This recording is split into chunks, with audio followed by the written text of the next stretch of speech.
Hello everybody, this is the Crazy Art Lady, and I'm going to give you a little instructions to go with what we learned today in class in ceramics. So the process is you make a pot, you let it dry, and you must let it dry slowly. You can't just set it out in the air.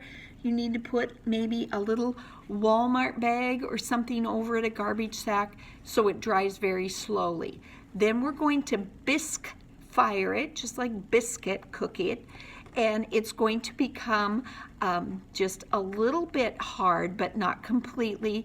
And then we're going to glaze it, and then we're going to re-glaze it again. We always keep the bottoms of the pots completely bare from glaze so they don't stick to the kiln. Here's an example of a beautiful finished vase, and here is something that someone made last year, and you can see when you tap on it, it's like glass. It's very beautiful. So we're going to see how to get started today, and I'm going to show you. You always keep your clay sealed up very tight in a bag. So we're going to get some clay out today, and a good way to get clay out is with a wire cutter. Now, I think it's kind of dangerous for kids to have a little wire cutter, so what we can do is I am going to, the next time you come to pick up stuff, I'm going to have a fishing line, a little piece of fishing line cut for you, and you're going to tie it to two popsicle sticks, and the fishing line works really nice as well. So here's the deal. When you take clay out, you always twist and seal all the clay. If at any time your clay gets too hard, you put a little water in there, just a little, like run it under the sink, and then put it in the bag so it can absorb the water and come back to life. Now, here's the deal. See these little lines and creases? If you leave air holes, they will expand in the kiln, and then your whole piece of art will be exploding. That's not a good thing. So we put it on the table and we push. So all I'm doing is push. I just put it on the table and push like I'm kneading bread, and then I turn it and knead it again. I'm kind of always moving in a circular motion. It's actually just like kneading bread, moms. So you can just push and push and push, and I actually even let them kind of throw it down on the table a little bit.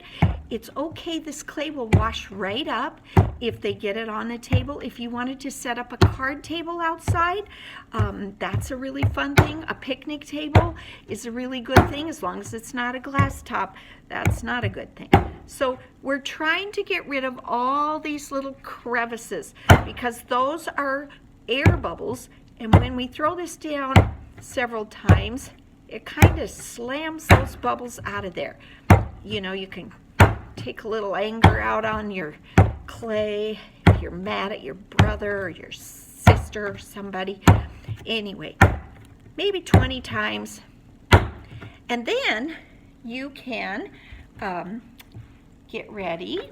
We're going to use a baseboard, and you could use an old board, an old chalkboard, an old whiteboard, or if you don't have anything like that, cardboard works great. So a piece of a cardboard box, and you just set that down and you put your clay on it, give it a little push. You can pull it up a couple times, and then you can use an old rolling pin, you can use an old pipe, anything works. Remember, moms, this does wash off if you get it off right away. I don't want to have anything ruined. Goodwill has a fun selection usually of rolling pins or tubes of some sort that you could look for. The garage is a happy place to look for an old, just a little chunk of pipe that you can roll things out. Now, the deal is you're going to be rolling this as thick as a nice fat sugar cookie. You do not want it thin as a cracker, or it will crack just like a cracker. And so we want it thick like a cookie, and you're going to have that on your board. And then our first assignment this week is going to be slab art. So slab art, you can do it just like a cookie. You can take one of your favorite cookie cutters. Mine's a rocket ship for MCP, and you can just push it in there and peel your clay away, and ta-da! Lovely, lovely, lovely. So you can do that, or here's another one. You can get a little template. This was a little cardboard leaf I snagged from somewhere. You can use any stencil of any kind, put it down on your clay. Excuse me, I'm allergic to you guys. All right, now, we use needles in class. These are paper clips that I have unfolded to make a little pokey. Don't poke anybody but the clay. And you're going to go around.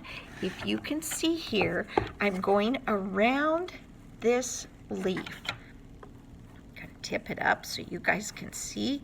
I'm just taking this and going around and around and getting myself.